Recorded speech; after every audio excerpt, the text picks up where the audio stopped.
In this video, I'm going to talk about integrals that actually lead to inverse trig functions.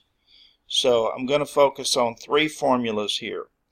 The first formula is if you integrate a function in the form of du over the square root of a squared minus u squared, where a is a constant, then that will actually equal the arc sine of u over a plus c. So let's look at an example of that. So in this example, I'm going to integrate 2 dx over the square root of 9 minus 4x squared. Now, in this example, for it to fit this integral, then 9 has to be some number squared. And by the way, the 9 doesn't have to be a perfect square. You know, since this is 9, I know that a could be 3 because you'd have to square 3 to get 9. But if this was, say, 10, then I could just say a is the square root of 10. Okay, so a would have to be 3. And then this right here has to be some function squared. And in this case, 4x squared is the same as 2x squared. Now, I also need to check du. If u is 2x, then du would have to be 2 dx. And so fortunately I've got exactly that, 2 dx. So actually this integral is actually of the form du over the square root of 3 squared minus the quantity 2x squared. And so I can apply this formula because it falls in the form of du over the square root of a squared minus u squared. And so to apply the formula, I would simply get arc sine of u over a. So it would be arc sine of my u, which is 2x, over my a, which is 3, and then of course plus a constant since it's an indefinite integral. Okay, in this integral formula, it's du over a squared plus u squared, or it could be u squared plus a squared since that's commutable. Okay, now, and this one doesn't have a root. This is just du over a squared plus u squared. So if you have an integral of that form, it integrates to 1 over a times the arctan of u over a plus a constant. So let me look at an example here. Okay, so here I have x dx over 5 plus x to the fourth. Now, if I want 5 to be in the form of something squared, in other words, a squared, then a would have to be square root of 5. And so a is square root of 5. And then you have to say, okay, is there some function I can square to get x to the fourth? And there is, x squared. So u would have to be x squared. Okay, but here's the catch. If u is x squared, then du would have to be 2x dx. And actually all I have here is x dx. But remember, that can be fixed by just multiplying inside the integral by 2. So if I multiply inside the integral by 2, I get 2x dx, and then when I do that, I have to multiply on the outside by half. So now 2x dx is du, and then this is a squared plus u squared. So if I have du over a squared plus u squared, then that integrates to 1 over a, so that would be 1 over square root of 5, times the arctan of u over a, so u is x squared, a is square root of 5, so, and then of course we have to multiply this by a half, so if you multiply by half, you get 1 over 2 square root of 5 times the arctan of x squared over square root of 5, and then of course plus your constant. And then the third integral I'm going to look at is the integral of du over u times the square root of u squared minus a squared. If we can get the integral in that form, then we'll have 1 over a times the arcsecant of the absolute value of u over a plus a constant. Okay, so now let's take a look at this example.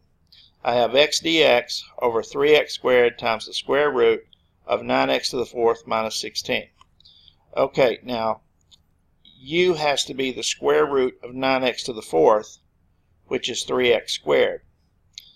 Then du would then be 6x dx, because it would be the derivative of this times 6x dx. Now, if you take a look at the denominator, notice that here I have u, and then times the square root, and here I have u squared, and then here this is minus 4 squared, so a would be 4. Okay, so the denominator works out to what I need to use this formula, but the numerator does not. I need a 6 up here. So again, I can multiply the numerator by 6 as long as I multiply the outside by 1/6. Okay, so let's focus on this integral now. Now this integral is of the form du, 6x dx is du, over u times the square root of u squared minus 4 squared, where u is 3x squared and a is 4. So the formula says this integrates to 1 over a, which would be 1 over 4, times the arcsecant of the absolute value of u, which would be the absolute value of 3x squared, and then over a, so over 4. And then remember, I have to multiply this by 1/6. So if I multiply this by 1/6, I get 1/24 times the arcsecant of 3x squared over 4. Now the reason I remove the absolute value is I know 3x squared can't be negative, so I can remove the absolute value and just write it as 3x squared over 4. And then don't forget to add your constant at the end. And so those are 3 examples of integrals that lead to inverse trig functions. Now, one trick you can do sometimes is if you have a trinomial in the denominator, you can actually put it into the form of one of these functions that we just talked about by completing the square. So let's talk about this. I have x squared minus 4x plus 7. Actually, I know if I take half of negative 4 and square it, I get 4. So I know if I were to add 4 to these first 2 terms here, then I would get a perfect square trinomial. Now, I can't add 4 to this and then not do something to balance it out. So if I add 4 to the denominator, I also must take 4 away from the denominator. So if I take 4 away from 7, I get 3.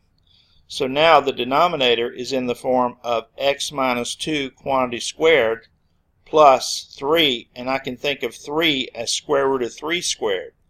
So I can think of this as a is square root of 3, and then that way this would be square root of 3 squared, and u would be x minus 2, and then therefore this would be u squared. And now the good news is that if I let u equal x minus 2, then du would simply be dx. So this one works out perfectly. We have dx is du, so we get du, and then x minus 2 quantity squared is just u squared, and plus 3 is plus the square root of 3 squared. So I have du over u squared plus a squared. So now, which one of those was that? That was this middle one here. So du over a squared plus u squared integrates to 1 over a times the arctan of u over a. So it would integrate to 1 over a, which is 1 over square root of 3, times the arctan of u over a, and u is x minus 2, and a is square root of 3. So we'd have 1 over square root of 3 times the arctan of x minus 2 over square root of 3 plus c. In the next video, I'm going to talk about integrals that lead to hyperbolic functions.